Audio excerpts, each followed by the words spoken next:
হ্যাঁ, অনেকগুলো তো প্যান্ট দেখলাম, তো এই প্যান্টটাই পছন্দ হয়েছে। এটা কত দাম আছে? 500 টাকা দাম আছে। 150 টাকা হবে? 150 টাকা হবে না, 500 টাকা লাগবে। 200 টাকায় হবে কি? দাও তাহলে। 150 টাকা তো হবে না, 200 টাকা হবে না, একদম 500 টাকা লাগবে। লিবে লাও, নাহলে মাথা গরম করো না, যাও এখান থেকে। কি হলো, কাস্টমারটা মাল নিল না? 500 টাকা মাল থেকে 150 টাকা বলছে, ওই জন্য তাড়িয়ে দিলাম। তুই তোর আবার কে? এই দোকানের মালিক কে, তুই না আমি? তুমি যা ডেকে নিয়ে আসগা।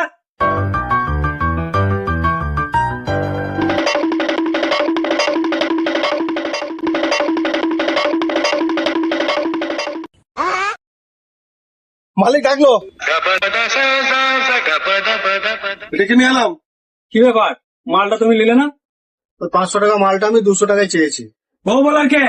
দোকানের মালিক আমি, আমি বলছি হবে না মালটা, এখানে যাও।